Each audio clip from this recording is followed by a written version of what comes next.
you're talking about local government, it's really important to make the impression on people, young and old alike, that it is not somebody else. It's not some other group of people. It's you and your neighbors. And so I think that's really what gave rise to my interest. Great, thank you. Commissioner Brock? Well, good afternoon, everyone. And first of all, let me say thank you for you coming out tonight on this kind of overcast afternoon. And I do notice we do have some political candidates here who are going to be running races, so we're glad that you've come. I've been around for quite a while. Of course, I grew up in Johnson City. I'm a topper, graduated from Science Hill in 1967. But I left a big part of my career.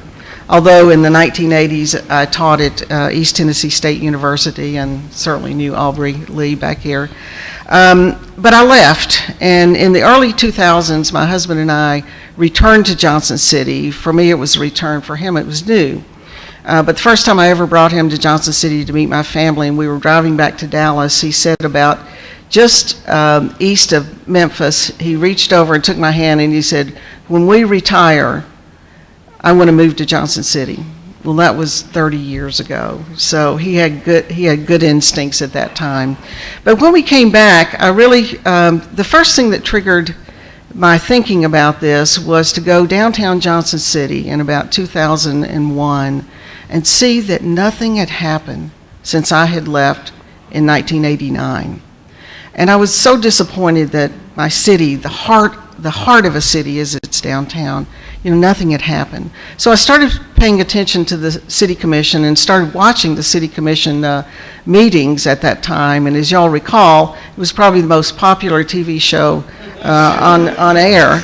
And I kept hearing things that commissioners were saying about this city, and I just said, that's not right. That could not be right about my city. And so I set off on a course to find out for myself. And that's what I encourage all citizens to do. Don't believe what somebody says until you go research it and verify it. So I took Johnson City 101. It is a great, great course. It's 6 weeks. I took that. We visited every department. And lo and behold, my opinion about what was going on in the city was very different from what I was hearing from our leaders. And so from that, I said, I can't just be upset all the time hearing some of this talk. I need to get involved. And so I decided to run for office, and I ran for the Johnson City School Board in 2007. I served 6.5 years there and then decided to run for City Commission in 2013. And since that, I've been on the commission since that time and have had the incredible privilege of serving as the city's vice mayor and the mayor in 2019 and 2020. And so I'm currently on, right now, my term is up in December of this year. And so it's been just the privilege of my life to be able to serve all of you. Thank you. Good afternoon, and I also would like to echo a big thanks for you all being here this afternoon. I was asking Commissioner Brock, I said, this seems like a really good turnout. So I appreciate the fact that so many people are interested in local government and how it impacts their lives. I don't want to bore you because with me being new, y'all have probably read a lot or seen a lot about me, but I do want to tell you that I have worked in local government for a long time. I grew up in Unicoi County, went to school through the Unicoi County system, and then went to school at Tennessee Tech. I had an incredible counselor that said, he said, what do you like? And I said, I like being outside and I like math. And he said, well, you should be a civil engineer. And so that was all it took, and I figured a path forward with a lot of help from other people to do that. I graduated from college, came back to Johnson City, and worked for a year with a private engineering firm. Had the opportunity then to move to Greenville, South Carolina, and I started working for the city of Greenville, South Carolina when I was 23. And I'll be honest with you, it was, at that point in time, it was a job for me. I don't know that I felt like I was leaping into what has now been a almost 34-year career in local government, but I was very fortunate and very blessed to be able to do that without even knowing what was going on. So I worked in Greenville for 9 years, working up through the department in different engineering levels to become the assistant city engineer. Had the opportunity in 1997 to move closer to home, so that I took the job as city engineer in Asheville, North Carolina. Around 2001, I really enjoyed not only the civil engineering aspects and how infrastructure impacted all of our lives, but I loved working with other departments to understand how we all work together as a community from a staff perspective to make people's lives better.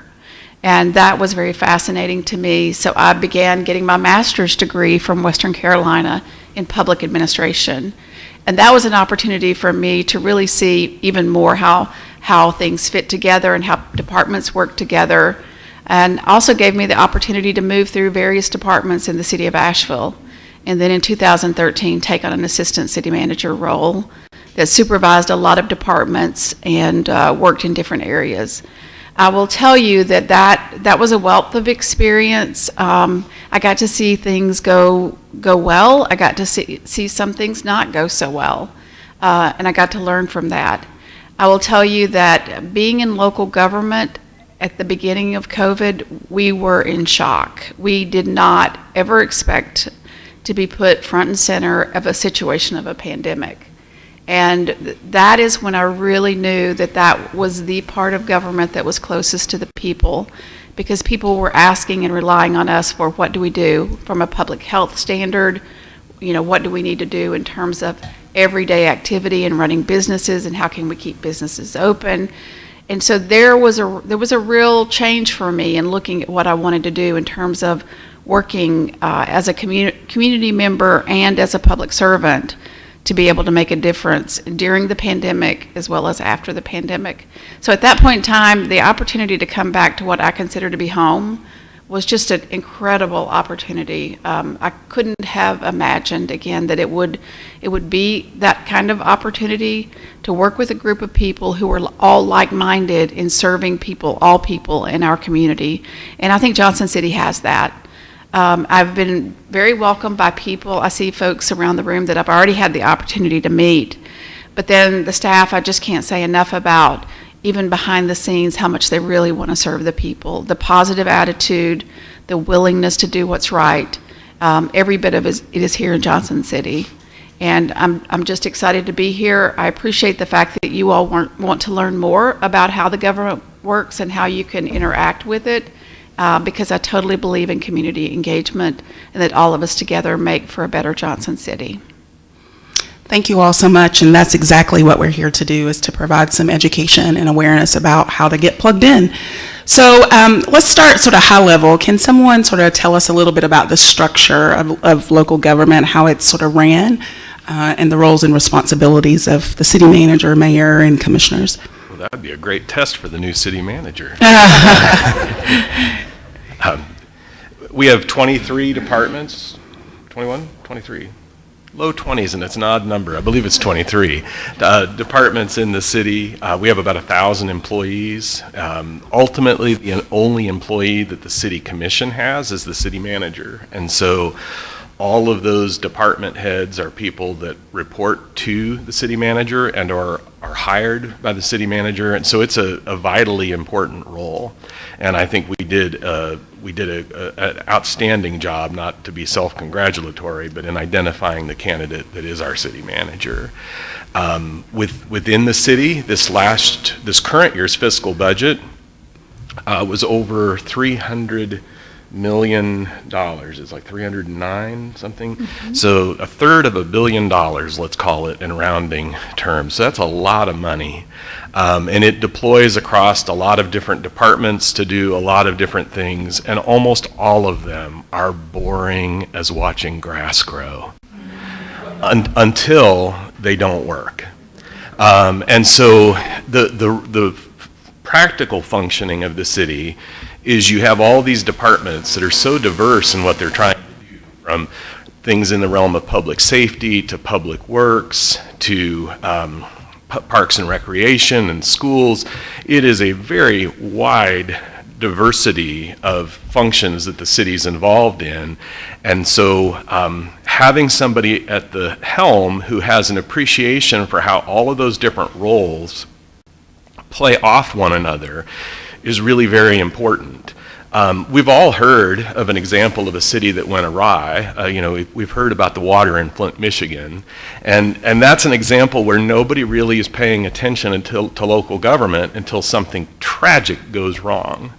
And that's an example in one instance where one perspective was outweighed over the others. Most people don't know this. It was essentially somebody made an accounting decision that led to what happened in Flint, Michigan, because they looked at numbers and decided they didn't need to keep adding additives to the water that were what kept the pipes from corroding and creating the problem that ultimately created the issue. And so you need to have somebody who appreciates that engineering and water and sewer and public relations and communication, all of those functions work as a part of a broader team. And if they're all being heard and they're all participating, good things can happen. And when they're not, bad things can happen. I'll add and kind of back up a little bit about the kind of government that we have here. And Johnson City is what's called a home-ruled city. We have a charter, and that charter defines what kind of government we have. And our form of government is council/city manager form. So some communities have strong mayors. In fact, I received a call from my granddaughter in high school several years ago, and she was in a government class, and she calls me and says, "Gran, our teacher said we have a weak mayor." And she was really upset because she knew our mayor, and I said, "Well, honey, that's the form of government." So we have 5 commissioners who are elected at large. We don't run in districts. And then among ourselves, every other year, we decide who's going to be mayor and who's going to be vice mayor. So that's an internal decision. So the mayor is what's called a weak form of mayoral, not a strong. The strong mayor runs the city. We let the city manager, not let, but in the charter, the city manager runs the city. We don't get involved in day-to-day operations of the city. So that's our form of government. It's been in the charter since 1939. 39. It was when our charter was formed. And we have amended the charter by referendum from the citizens 2 or 3 times over the course of history.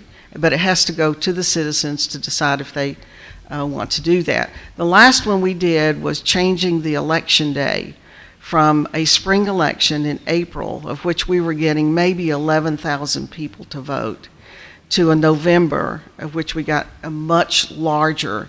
Well, we did find out, though, in the last election, it got kind of tied up in a lot of national politics from a political party standpoint. So we're kind of rethinking that a little bit, and we want to make sure we do the right thing so the right attention can be focused on our city government.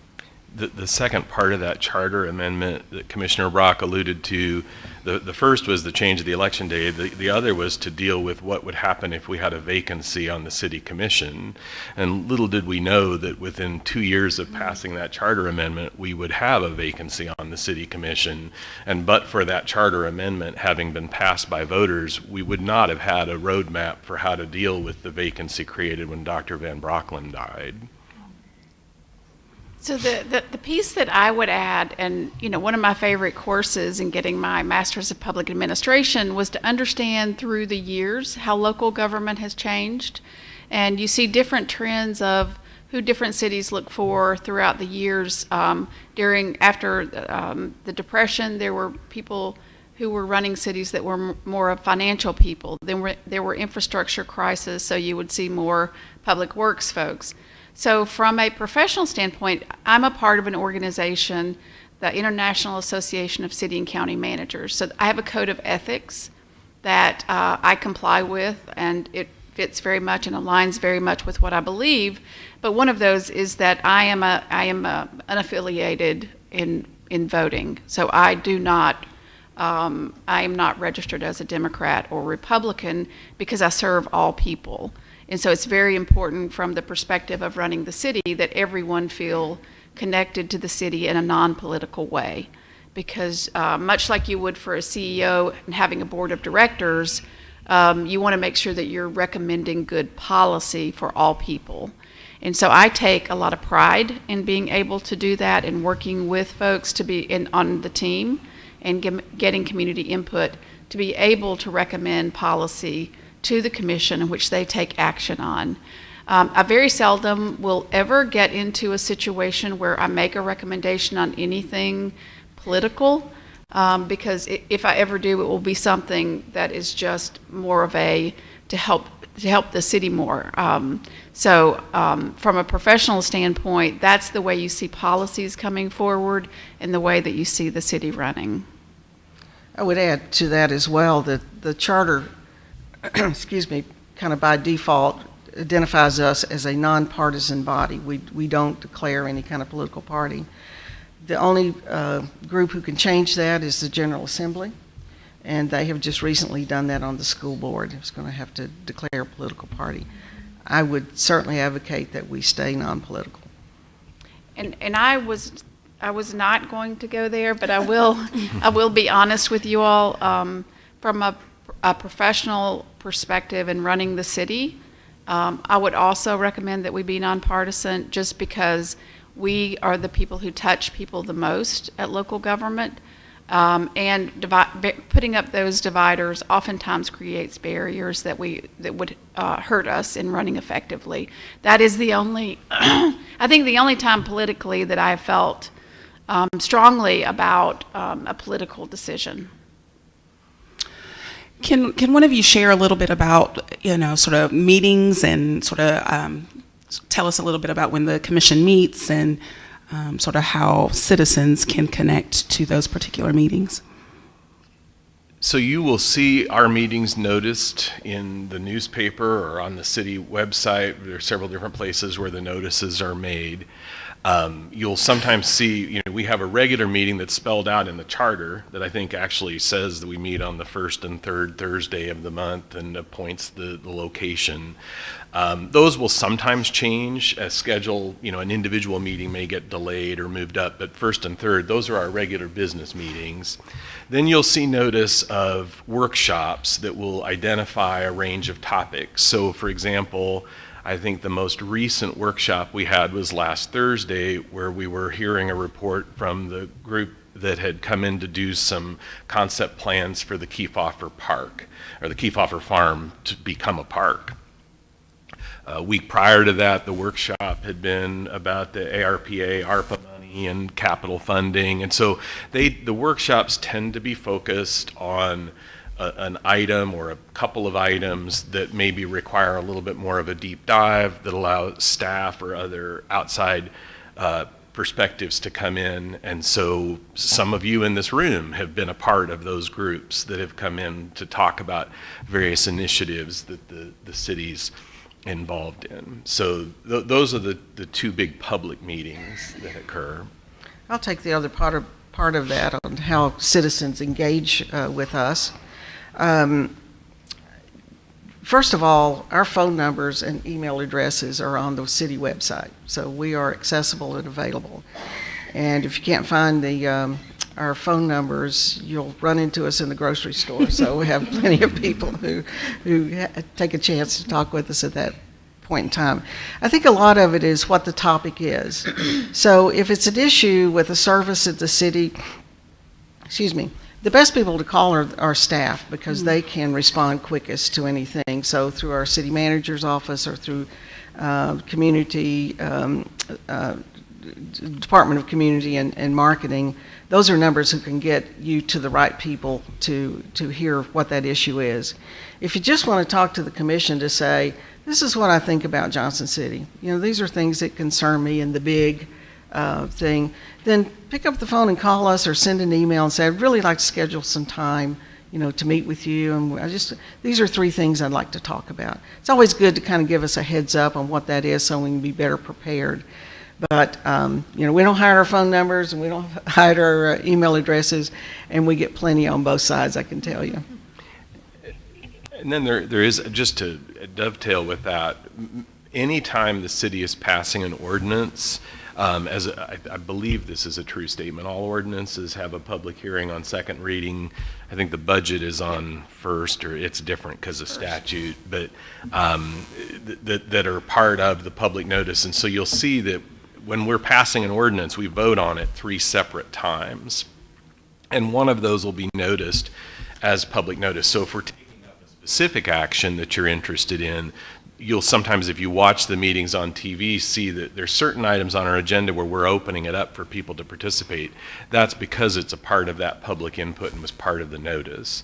But to Commissioner Brock's point, we would really rather hear from folks earlier on in the process, and sometimes about things that may not yet be on the agenda, because it's more productive. So just to clarify, one, the work sessions are public meetings as Yes. well, Mhm. and citizens can come and observe and could, with advance notice, offer comment, I'm assuming. Yeah, in a workshop, they're pretty informal. Now, if all of a sudden somebody was, kind of monopolizing the time, it might have to be reined in. But I think as a general rule, we would appreciate input from people. And in that format, it's a little bit more kind of around a table conversational rather than in the commission chambers where there's people sitting up on a platform. And at a scheduled city commission meeting, there is always a period of open comment. If there could conceivably be meetings where there was not, if Okay. there was not an item on second reading, but I don't know, I would say probably most of our meetings have at least 1 or 2 things that are at the stage where they're open for public input.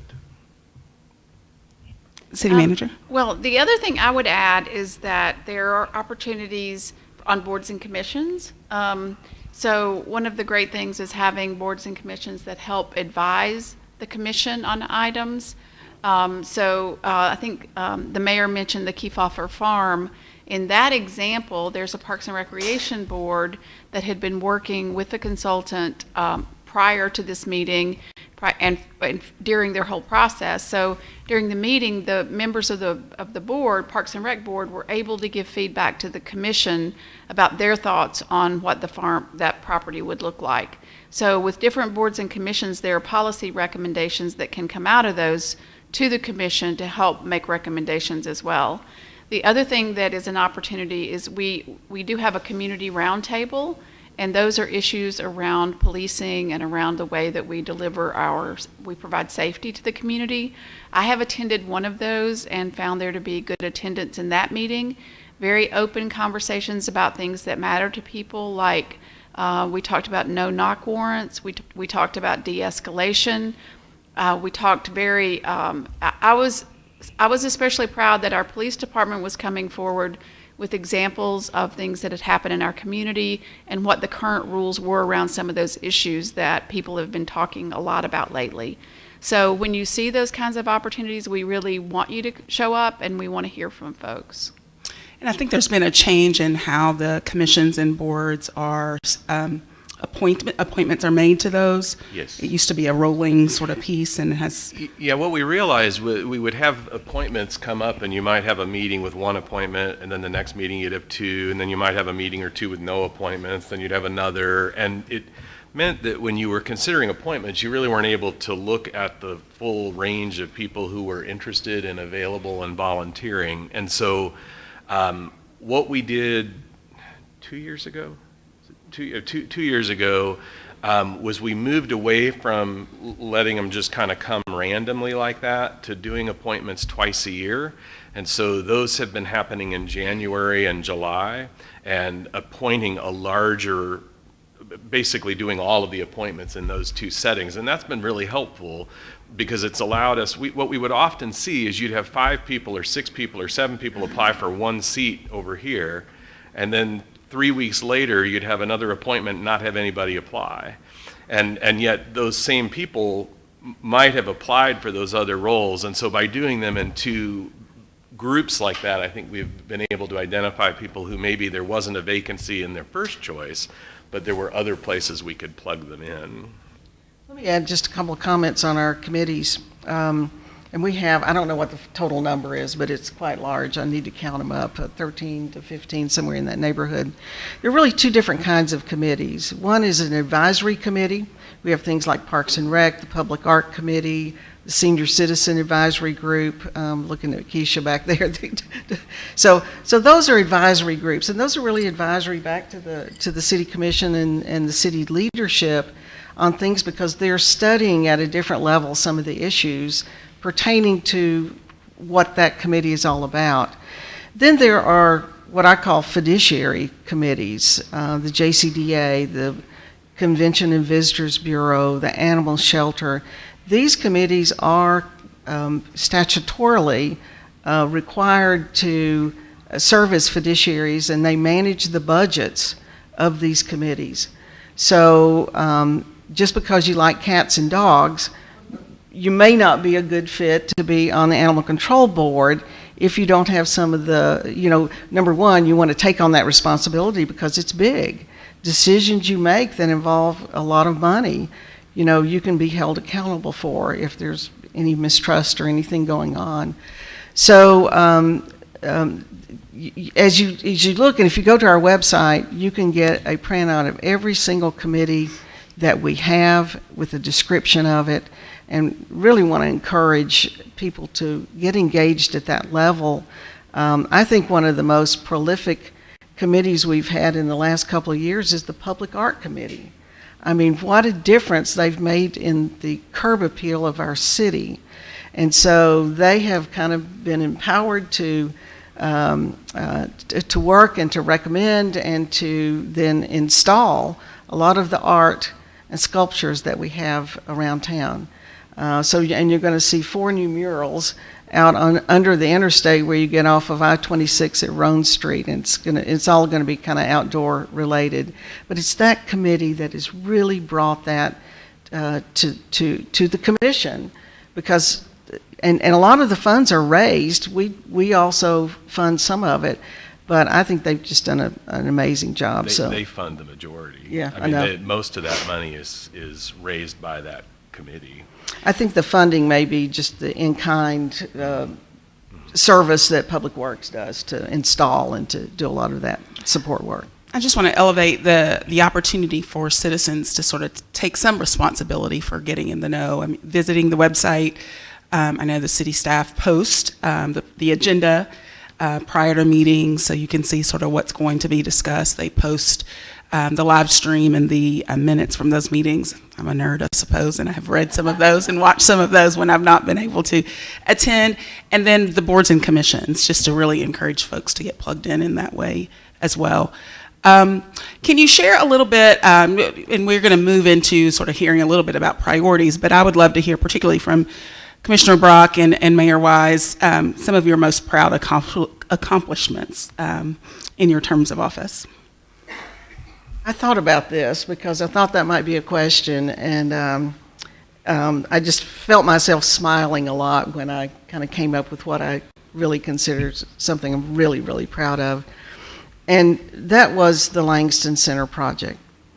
I think it really had a lot there was a lot of love in my heart for that project, because when it closed in 1965, I was a part of that whole story because I was a sophomore at Science Hill in 1965. And the day that we dedicated Langston, and I looked out, and I was mayor at the time and had the opportunity to speak, and I looked out at how many people were there. I know there's some of you in this room who were there. It was standing room only, and there were people outside trying to get in, and they were on the steps outside, they were in the parking lot outside. And it was such a beautiful mixture of our city, of people who were there. The pride is not just in the building and how it has been restored, but it is in what it's being used for as a multicultural center and a center of leadership for young people. And so in my service since I've been on the commission, One of the things that I've always really had in kind of the headlights is how we become a more family-friendly city, how we become a more child-friendly city, Dr. Wood. And so what we do in terms of the infrastructure around that to make places available so things can take place like that is very, very important. So the Langston Center coming online was something I'm very proud of. Every day I pass it on I-26, I look over and smile. So. Mayor Wise? That I would point to a single thing. Langston would be certainly tops on a list. I think I would add the development of the strategic plan and then positioning certain projects and decisions that move us in that direction. And so some of those things are things that involve the schools. The building of the new cafeteria and gymnasium at Liberty Bell doesn't seem all that exciting until you're trying to figure out how to divvy up two schools to have concurrent middle schools, and so that's just one of those things. I think the city's website and branding and putting our meetings out on stream. We were investing a tremendous amount of money putting our meetings on the cable television, but most people didn't have cable television anymore. And so putting those meetings out into a streaming format where people who were no longer on Charter or Spectrum could still see them. And I think the way that we changed the way we do committee and board appointments. One of the things that I do when I look at the appointment rosters and who's in it is try to figure out, are we making appointments that look like Johnson City? Are we making appointments that draw new people in? Or are we appointing the same 24 people playing, musical chairs, but it's essentially the same group? And I think if you look at the appointments we've made and the projects we've undertaken, we have sought to reflect the best of Johnson City. And then one last plug, I mentioned the branding. Branding is one of those things with respect to the city's logo and visuals. When Commissioner Brock and I joined the commission, pretty much every department could have whatever logo they wanted. They just went to the print shop and printed it. And so you would be getting things from the city, and they didn't look like they were coming from the city because the city didn't have a look. And so that seems like a small thing until you're talking to people outside. And one of the comments that was made to me is, it's so good to see, quote, Johnson City finally get its act together. And what they were talking about was how we presented ourselves to the outside world. And I think that would be one of the other items on my list. That's great. You mentioned the strategic plan. Can you someone give an overview of a little bit of that process and sort of what the years are that we're in? And then I know that you just finalized the citizen survey, and so ultimately we want to hear a little bit about priorities of the city and sort of what's to come. I'll talk about that from the inception of when we started, which was 2019. And it was a process that it wasn't just the 5 commissioners sitting around and saying, this is our vision for the city. We brought in and listened to a lot of different folks. I think one of our exceptional meetings that we had the Chamber of Commerce, we had the Convention and Visitors Bureau, we had our economic development folks, we had Bright Ridge there, we had probably about 5 or 6 different groups who all have missions to help Johnson City grow. And so when we had a facilitator from TVA they're very involved in economic development. And so I think just some incredible things came out of that meeting, and we took that and we came back and we began, with the help of Keisha Schown back here in her department, began to narrow that down so that we had 4 key areas that we wanted to focus on. One was economic vitality. 2 was quality of life. 3 was future-ready infrastructure. We have to be ready for the future, and particularly with the growth we'll probably talk about here in a minute. And the 4th was an effective government, efficiency in government.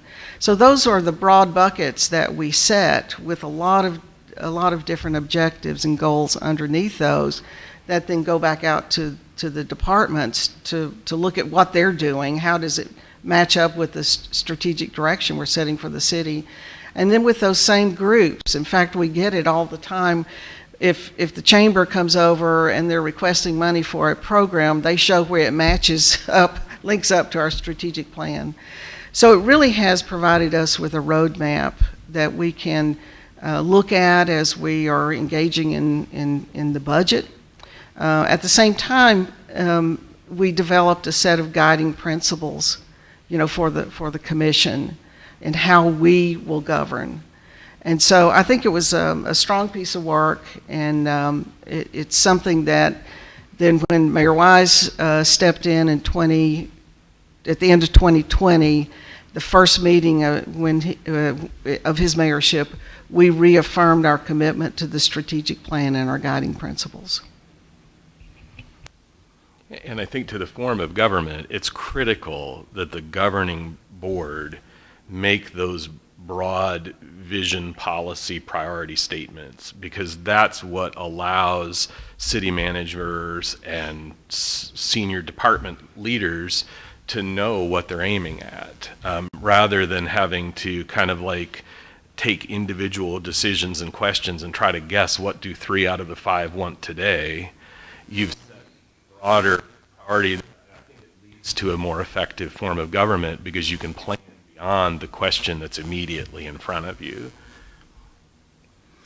Would you mind to speak a little bit about priorities of the city and sort of what is on the horizon? One of the things that I felt really good about when I was able to meet through the interview process I don't have my microphone on, I'm sorry, I'll repeat that. One of the things that I really felt good about when I interviewed with the commission as part of the interview process for this job was that strategic plan was there, and everything I heard from every individual commissioner was aligned with that strategic plan. So it wasn't just words on a page. And there were projects that were identified that connected back to the strategic plan, and so very very quickly to be able to talk through how do we manage growth, and I think that's probably on all of our minds. I did a lot of research in looking at Johnson City when I was applying and wanted to be a part of this community. And, Johnson City checks the boxes for a lot of folks, especially post-pandemic. The go all out is really go all out, because the amount of outside parks and recreation amenities, along with just natural amenities that this city has to offer, is pretty incredible. You just keep adding them up in my mind, and I just keep going. Every time I find out something, I'm like, wow, that's pretty incredible. So I think when I start looking at those things, combined with a great healthcare system, a great university, a community that's dedicated to putting in infrastructure to help support growth, all of those things just tell me that I'm like a lot of other people in the community who want to be somewhere that they feel connected to their community. And if they're looking to move and they have the ability to work remotely, or they have the ability to move for jobs, I think Johnson City is an ideal place. And it's in the top 10 categories in a lot of searches that I did. One particularly that I remember was LinkedIn across the whole country. And so a lot of people are doing those searches and looking at places. And this is I would anticipate, we're trying to get a more formal estimate on this, but trying to look at what's going to happen over the next 10 years. I think if we don't plan for it, we can't stop people from coming here. So I don't want to be setting 10 years down the road without managing it and then wondering what happened, and have a lot of folks who grew up here and live here be very unhappy about it, because it wasn't done in a strategic way, it wasn't done in an engaging way, and we didn't have the infrastructure to support and understand how it impacted the quality of lives for our long-term citizens. That dynamic, I've been through a dynamic similar to that in another city, and it pitted citizen against citizen. And I don't think we want to be any part of that. So I'm going to recommend, as part of the upcoming budget, that we really take a hard look at what we need to do as a community to engage folks, to have everybody at the table talking about what they want the community to look like in terms of growth, and understanding what we need to do together to make that happen. Good.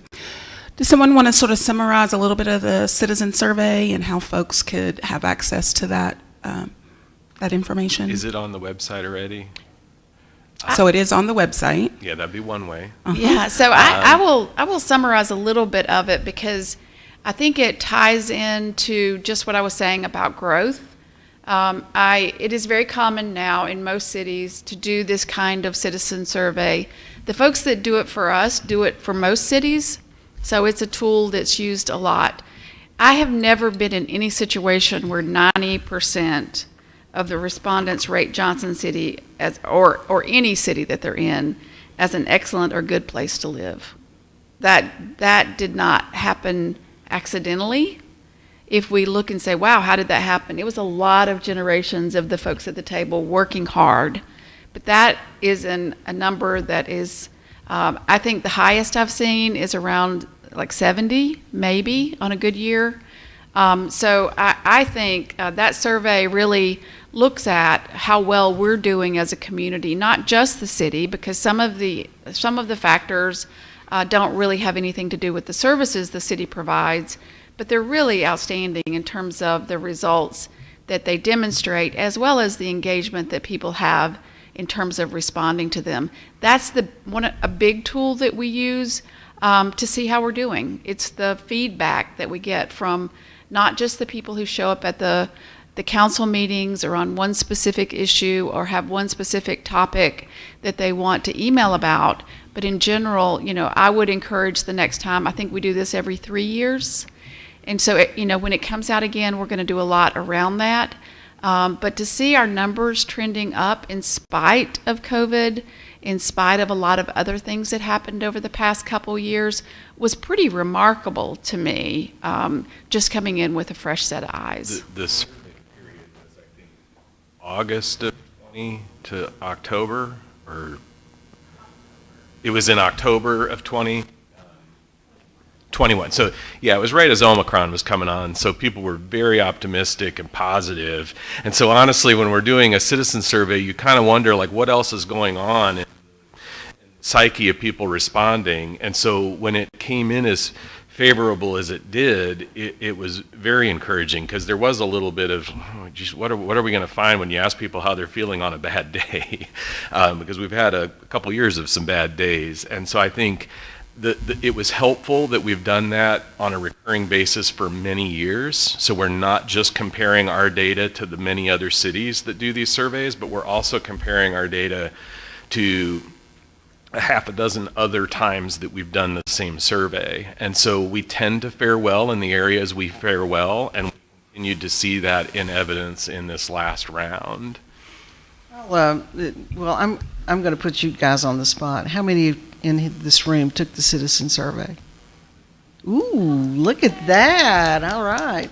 So these are very informed, engaged citizens. The housing shortage, and it's driving prices up, and it's kind of artificially.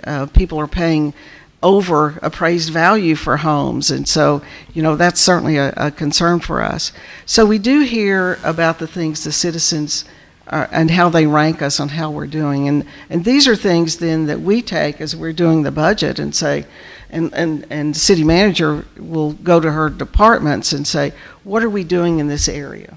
And do we need to put more focus or more funding to make sure we start turning these things around? So it's really, really valuable information, and there's so much of it. It's like, how do we begin to prioritize the things that we need to get a handle on? But yeah, it's very rich, and I encourage you to go to the website and look at it. An example of a public policy decision that was made based on a citizen survey the year before I was elected to the commission.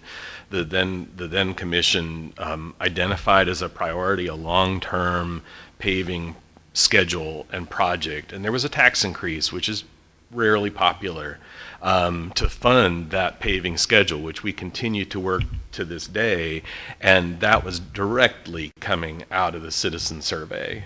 And you can look not very far from Johnson City to find communities that are waiting for the paving ferry to come solve all their problems because they don't have a plan, and it doesn't get better ignoring it. And so really citizens directly contributed to the process that led to that decision.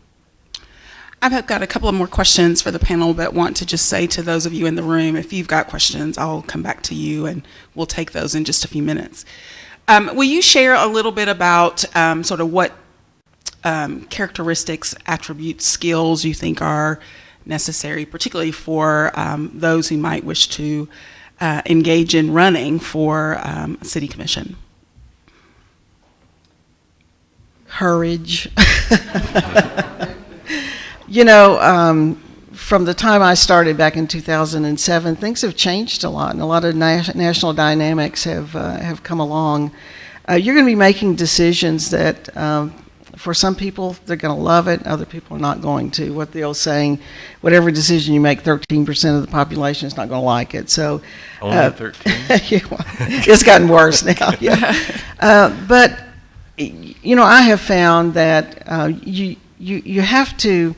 I kind of consider myself a trustee, and that's someone who really looks at issues, do the due diligence, do my own research on it, but to listen to people as well. And at the end of the day, you're going to have to make an unbiased decision. There are different ways of governing, and as we get more political in it, some people run that kind of process through a political filter. So, but you're going to run into somebody, you know, at the grocery store again, and they're going to just lay you low. So there are those challenges, but I have found if you explain yourself, this is why I voted for this, that by and large people will understand that. So communication is really, really important as you run. Don't discount the fact that, you know, when I decided to run for school board, I questioned whether I was qualified or not. And so even though I have multiple degrees, it was like, you know, can I do this job? Can I do this? And so, you know, step up. You have so much to offer, for sure. And we need good people running for office. And I can see through some of the chatter and all the stuff that's going on today, people are going like, yeah, I don't want any part of that. Or you see people leaving who are really, really good people. So anyway, here's the final thing I'll say. The beautiful part about who we are, and I was doing a Zoom meeting with a third grade class out at Liberty Bell, out at Lake Ridge. They wanted to talk to a woman mayor, and so we were having a great conversation, and they had all their questions scripted out, and the kids were great asking those questions. And then this one little boy raises his hand, and I knew this wasn't a scripted question because he said, "Mayor Brock, do you live in the big mayor house?" And so do you? so one of my little doggies was just right at my side, and I reached down and picked him up and just put him in the camera view, and I said, "No, I just live in my house. And you know who visits me in my house all the time are my grandchildren." But I saw this as a teaching moment, because the answer to it is this. We are citizen leaders. We self-govern by the people. We're just like everybody else. As I shared with this young man, I said, your grandmother could be mayor too. That's the beauty of this country. So let's stop beating our neighbors up. Let's stop beating our friends and people that, whatever. That's what we're doing, and it's just us. And the big challenge right now is, can this kind of government sustain itself? Because we're led by ourselves. I would have been more discouraged a year or two ago on that question. I mean, I was genuinely concerned, and I still am, but I'm hopeful that some of that has waned, that you would never get good candidates to run for school board again.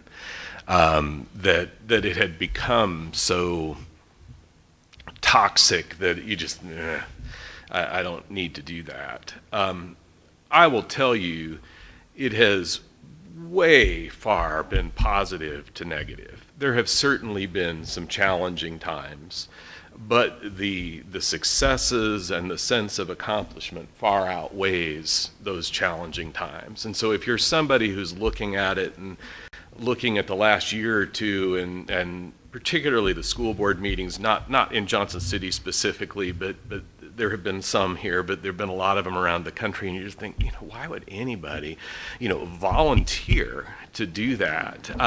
Because again, to the commission, to be paid nothing. And so I think that's part of it, is to recognize that these things kind of ebb and flow. Be prepared for it to take vastly more time than even in your wildest imagination you assume it will. Like, take that number and then multiply it by 4, and then maybe multiply it one more time by 4, because it is time consuming. But don't underestimate your ability to participate, and stick your foot in the water. I mean, that's where the boards and the commissions and they really are an excellent opportunity to experiment in that realm and get a taste for it, and really realize the ways in which you can participate and contribute. I've got a couple more questions, but want to take some from the audience. Anyone have questions? So here's how this is going to work. I'm going to listen to your question. I'll repeat it for those who are streaming, and I would ask that you try to keep your comment and question succinct. Right here. Mr. Lee.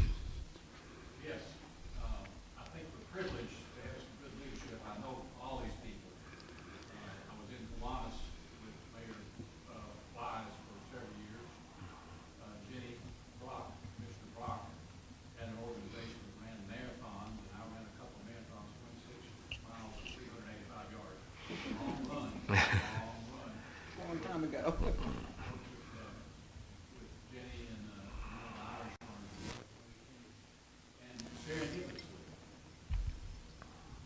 We went to the Bucks game the other night, UTC. My wife, Sally, and I were sitting there, and the Bucks were getting ready to play, and this lady comes in and sits down. Sally is very, very cordial. She said, "Hi, my name is Sally Lee. Now, what do you do?" "Well, my name is I'm the city manager." So Kathy serendipitously just sat by and said, "We had a long conversation, talking about it, and I feel good about the fact that she's been appointed. I think she'll do well." Now, my question is, what is the biggest challenge you, as leaders in this community, think about Johnson City? What's the biggest challenge we've got to address now, in the next, say, year and 18 months? What do we have that we've got to get done, or it's not going to be good for all of us citizens? The question is, what's the biggest challenge ahead for Johnson City? Mayor Wise. Of course. I'm going to answer it kind of broadly, and it's going to be a workforce issue, and workforce issues are not singular in nature. I mean, we don't have the necessary people with the necessary skills across the range of positions that people need to hire. We don't have accessible, affordable childcare, and that interrupts people who might otherwise have the skills and inclination to be a part of the workforce. We have public health issues with individuals that are impeding their ability to participate fully in the labor market. I think the pandemic has caused people who might still be in the labor market to leave the labor market, whether it be because they're near enough to retirement that they don't want to take their chances, or they're caught caring for either young children or aging parents or some other kind of dynamic. You have seen in the newspaper in just the last week or so an industry significant to us here in Johnson City that was having to reimagine how they're approaching their business because of the challenges they're facing with respect to hiring and actually growing their labor force. They're able to make the hires. The problem is they're not hiring them at a rate that exceeds the attrition that was naturally happening. And so I say all that to say that I don't have a specific answer. There are some things that we're doing in a public realm with respect to expanding programming and TCAP programs and encouraging people that learning trades and other kinds of skills are as credible and legitimate and honorable and respectable as going on to college. We need for parents to hope, to look at that as something that their kids do and say that is an excellent opportunity. Because I'll tell you, the 2.2 GPA in sociology isn't making what the diesel mechanic is making, isn't making what the welder is making. And so it's that workforce piece, and I think the answer to it is not necessarily one that's going to come from City Hall, but I think City Hall is a part of it. I think it's a little broader than that, but that's the biggest concern that I see. Good. Commissioner Brock? May I add to that? I think recruitment is one issue, retention is the other. Ballard Health has lost hundreds of healthcare workers in the last 2 years, to the point of where it is very difficult now in staffing. I'm concerned about our school system and the people staying in teaching or leaving teaching, because right now with a new funding model for education, we don't know a whole lot about it right now, but people are getting concerned about that. And then just what's going on how education is going to be realized in the state of Tennessee. We're going to see a lot of changes. So what's going to happen to our teachers in there? But and I'll be real quick on this one. The second one, and I think City Manager can address this even better than I can, and that is the growth we've been talking about. And I'm going to talk about it from this standpoint. We've had about 2% growth year over year for decades. That's what the school system plans on, 2% more students year over year. And that could change dramatically if we have, I think I've heard you say 20,000 maybe in the next 10 years, which is a huge thing. So it affects everything from education to transportation to our infrastructure, and that's what we have to be prepared for. But the other thing it can impact as well is our culture.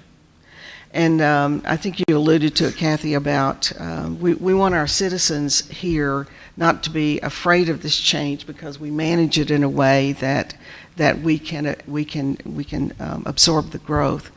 But we're going to have people coming in from all sorts of other places. Our ethnicity is going to change. Our diversity is going to change.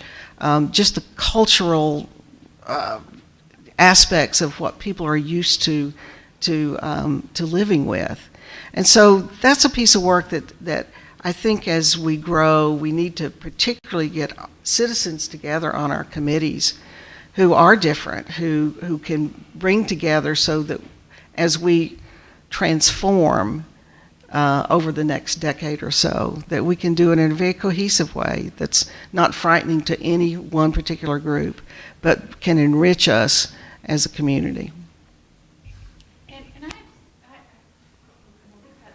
I need to remember, instead of you're on mute, yeah. We've talked about the growth, and it's so important, but I have to tell you from a fresh set of eyes, there is a relationship between the commission and the citizenry, and just people in general, that is so healthy in this community. My greatest loss would be over the next couple of years is that whatever's happening nationwide or that we would lose what we have right now within this community. I feel like there's so much respect between the people in this community regardless of the other issues, and that means that our community will be resilient, we will adapt to change, we will grow together, and I want to do everything I can do to keep that going, because that is going to be the linchpin in how we move forward over any issue. And so whatever we do, I am very open to people disagreeing, but we have to keep the dialogue open. I think that once trust is broken in communities, I've tended to see them fall apart. I've tended to see them not do productive things, but spin their wheels and a lot of taxpayer dollars not really moving the needle forward on these items we talked about in the strategic plan. I don't think any of us want that. So I think continuing to have trust with local staff, from my perspective, I think it's already there with our local elected officials, is it's something, I don't know if you all take it for granted. From where I sit, it is so fresh for me that it makes coming in, it makes working on hard tasks so worth it, because I feel like we're all working together to make this community better. And without that, we will spend so much wasted time and have so many hurt feelings. And that is very different than saying we welcome diversity, we welcome different thoughts on the table, but I think we can do it with trust. And that's what I've seen happen here. And that's what I'm really excited about continuing and being a part of in terms of moving forward and making a difference in the community. Thank you. Go ahead. The growth of Johnson City worries me because the difference between a weak and a strong mayor is who you're accountable to. I like to see a strong mayor be considered for Johnson City through a charter committee so that the citizens get to choose who the mayor is rather than just 5 commissioners. The 5 commissioners are doing their job and they're busy doing everything. At that point, the city manager is responsible to the mayor, whoever is the mayor, not 5 different people coming at her in 5 different ways. So is there any consideration of a charter committee review towards looking at a strong mayor, council, or commission? Can I give a Will you summarize the question? what I'm hearing is there any desire at looking at changing the charter to a strong mayor form of government so that the mayor is elected as opposed to being appointed by the commission? So I just wanted to, if I could, to clarify one point around that, because there's a strong mayor form of government means that the mayor becomes the city manager. So I've seen city governments where the strong mayor is there, but the city manager is a separate person that reports to the mayor rather than 5 different commissioners. in the cases that I've been, the elected mayor is elected by the people, but really holds the whole body still is responsible for overseeing the city manager. So that is an elected mayor form of government. When you talk about strong mayor, you're talking about appointing the mayor as the CEO. Okay, so I just wanted to clarify your question on that. Looking at an elected mayor Okay. who's answerable to the entire citizenry rather than just the 5 commissioners, and the city manager reports to the mayor. And Well- still manages and operates the city. And as a point of clarification, the city manager in Johnson City does not report to the mayor. The city manager in Johnson City reports to the commission. And the mayor is simply the chair of the city commission and then has a big set of scissors in their trunk to cut ribbons. That's pretty much it. Yeah. You know, I think that's certainly a conversation that has happened. You know, people will raise that. You know, I think in Kingsport and in Jonesboro, they have an elected mayor that runs every 2 years. I don't know what kind of special glutton for punishment wants to be the mayor. It shouldn't be Run every 2 years. 24 months. But, you know, ultimately, that would be something that would really come from the citizens, because Yeah, it would can you require a charter. Talk a change. little bit about that process. Yeah, talk about. Is there a thought of having a charter review, not just for the mayor, but for everything, and having the mayor form of government as a consideration? We haven't considered that or even had a discussion about it. I mean, if enough people got together, approached the commission to request a charter commission be appointed, it is a pretty comprehensive thing that once you start opening it up, it's you know, it really starts looking, you have to look at all aspects of the charter as well. Back to the point on the type of mayor. There are different types of mayors, as Mayor Wise was talking about. In the big cities like Knoxville and Nashville and all, the mayor does run the government, I think, you know. But Kingsport, Elizabethton, Jonesboro, Irwin, they have elected mayors, but they're part of the commission.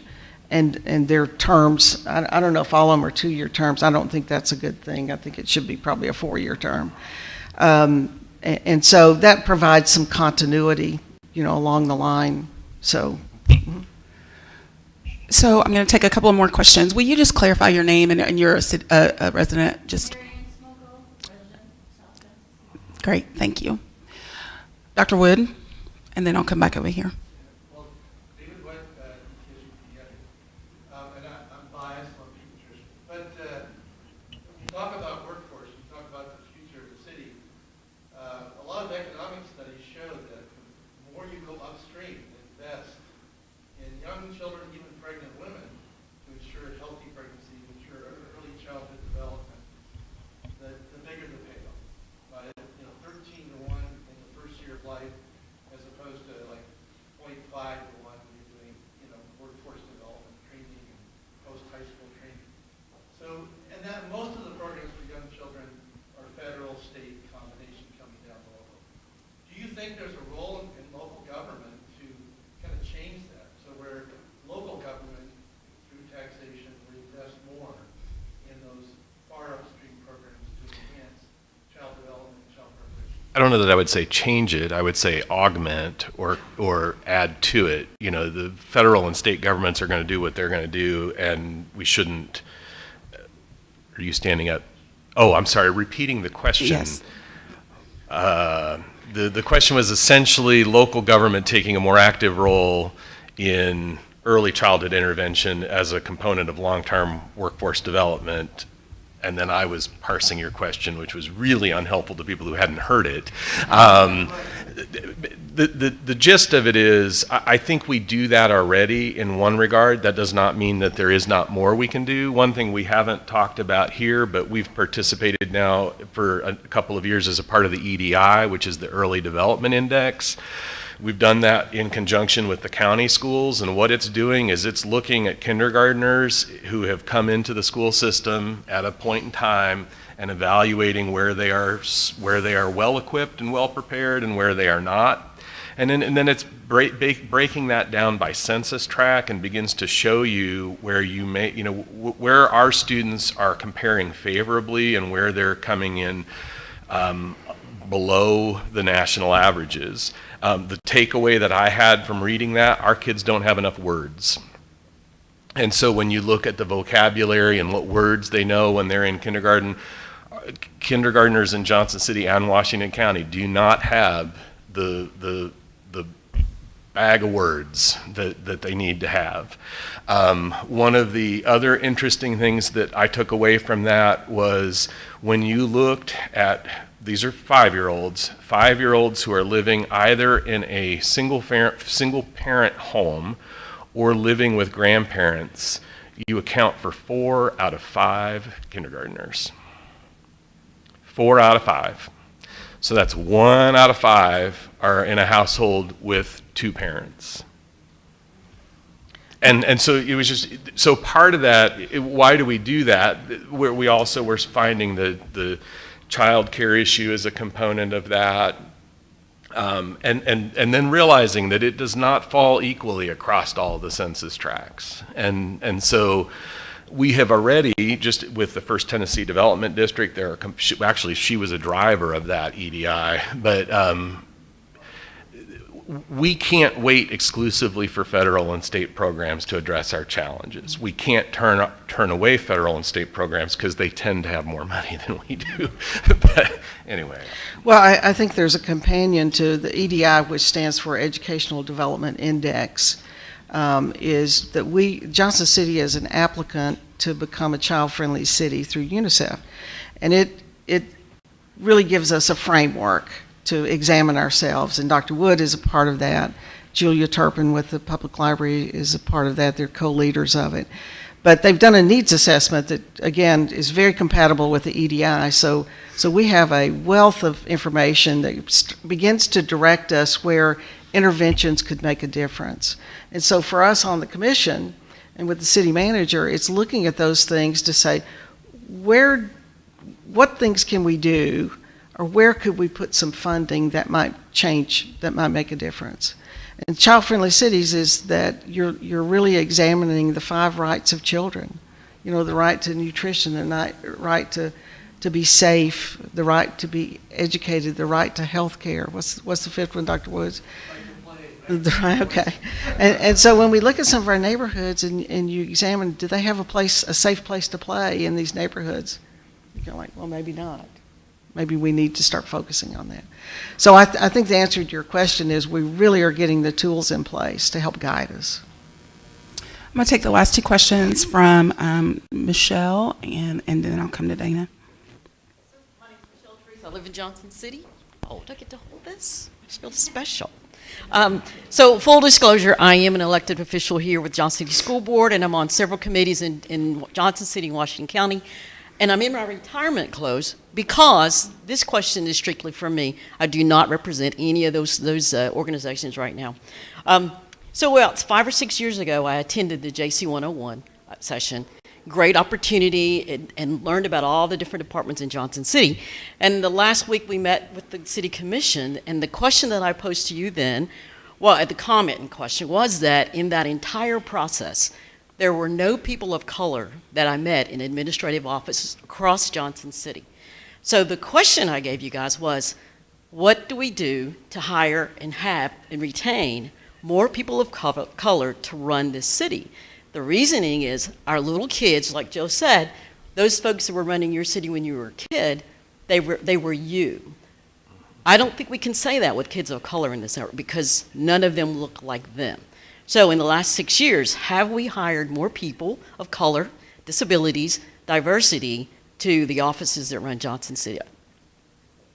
Did I get that question? Thank you. And there may be a follow-up question, it's not misanswered. I think we've made some progress, Michelle, but not enough, obviously. I know we have some just amazing people that have come on board that bring different views to the mix. We've been much more aware of making sure our appointments on our boards and committees involve much more diversity. So we're making some progress, but I wouldn't say that we are something I could stand up and say, yeah, we've done it. No. And maybe the city manager would like to kind of comment on going forward. Yeah, I think, I would tell you 2 things that we're working on to try to make sure that we are getting a diverse pool of candidates when we go out. And right now, a lot of communities understand how important it is to have a diverse workforce because we want folks in our workforce to reflect our community, we want to set good examples, and we want diversity of thought when we're making decisions because it helps us all. So a couple of those ways is really, the best way is at our front door. We have ETSU that's right here that has a number of students that I've started talking to ETSU about how do we bring some of those folks, particularly talking about with the athletic director about do any of those folks want to become police officers or firefighters? And how do we get them engaged? How do we come to them so that we can find out if they want to stay in Johnson City, which I'm finding out a lot of them do. They know enough about Johnson City. So working directly with the university to find a pool of candidates that know Johnson City and want to take on these roles to help make us more diverse, understand more about our community, and be good role models. The other one is, intentionally going to places where the diverse population is. So to going to schools, historically black colleges, to be able to do recruitment in those areas is really important. And this ties back to the conversation earlier. I will tell you that a lot of those folks are getting recruited up pretty quickly. So it is more difficult to recruit folks at this point in time of diversity because the community is understanding how valuable that is to a lot of communities. So when we're talking to someone who has a diverse background, we're oftentimes finding that they're talking to 2 or 3 different places at the same time, and we have to be pretty quick to work with them. So, and we want to. So we want to be able to address in whatever way we can. Right now, I will tell you, I've been really excited about the conversation with ETSU in terms of bringing people and keeping people in this community, not only because of the diversity, but one of the things I heard very strongly is we want people to stay in Johnson City. Let me add one thing, Michelle, that I am proud of, and that is in our strategic plan, we have a commitment for greater diversity, more inclusion, and so it's one of our goals in there.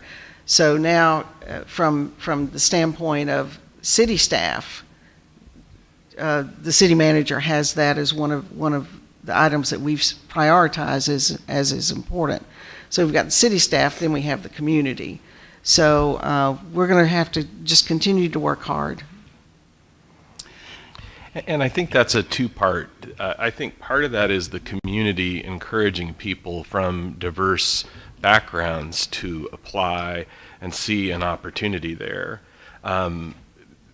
Because we can only hire those who apply. Now, we can recruit and make an effort to go out and find candidates. I would say over the last 5 years, when you look at our board and commission appointments, they are more diverse and inclusive than they have been historically.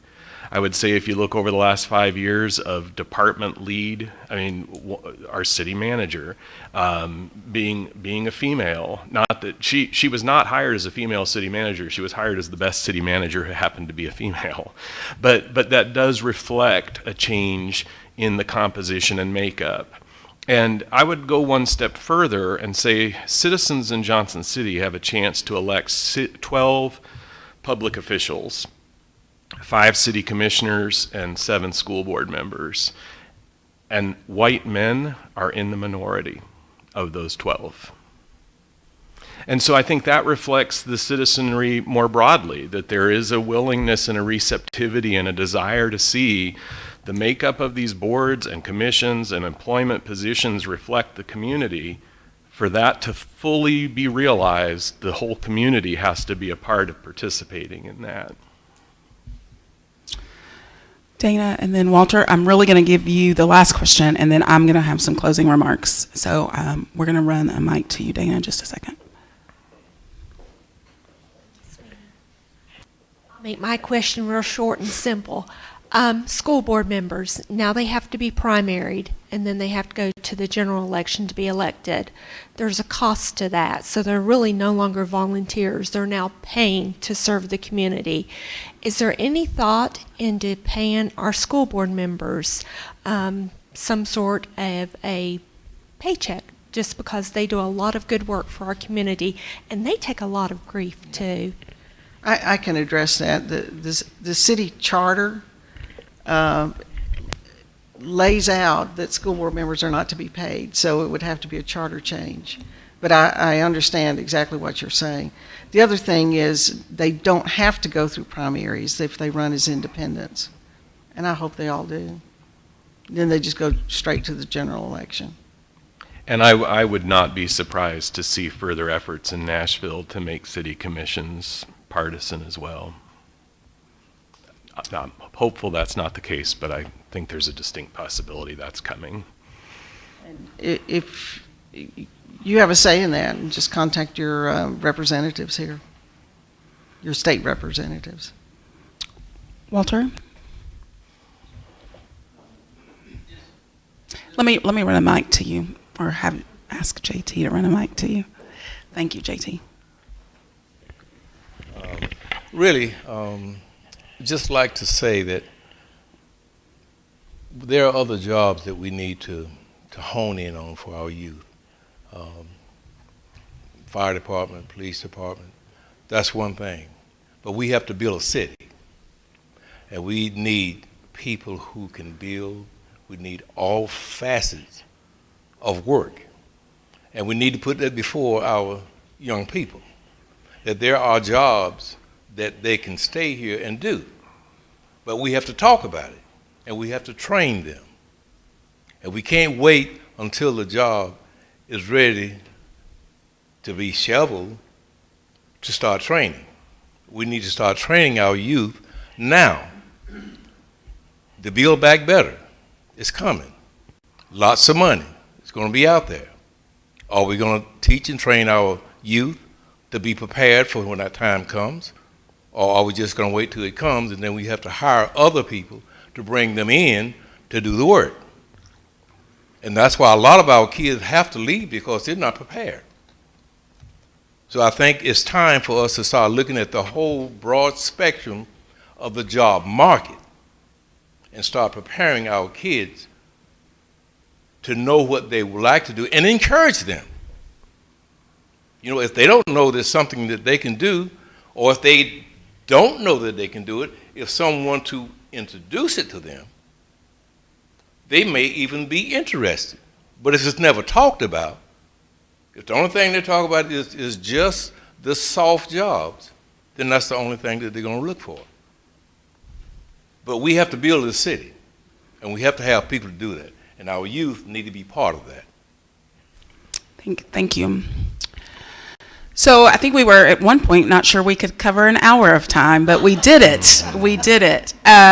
So one, I just want to say thanks again for all of you who are in the room and all of you who are viewing online. Again, my name is Joy Fulkerson. I serve as the chair of our League of Women Voters of Northeast Tennessee. I would be remiss if I did not offer and extend an invitation of membership to you. There are folks here in this room that can provide that, and you can email us. Find us on Facebook and follow us. It is this type of educational programming and community outreach that we think is really important to make our cities as great as they can be. I want to say thanks to City Manager Ball and Commissioner Brock and Mayor Wise for their time on a Sunday afternoon. And again, to my friends from the city's communications division, thank you so much for providing the streaming service so that way more folks can be educated about our government. Welcome any additional folks to stick around and engage with our team, but thank you so much. We hope you'll consider connecting with the League of Women Voters and offering these programs even more so. Thank you all so much. Have a great Sunday afternoon.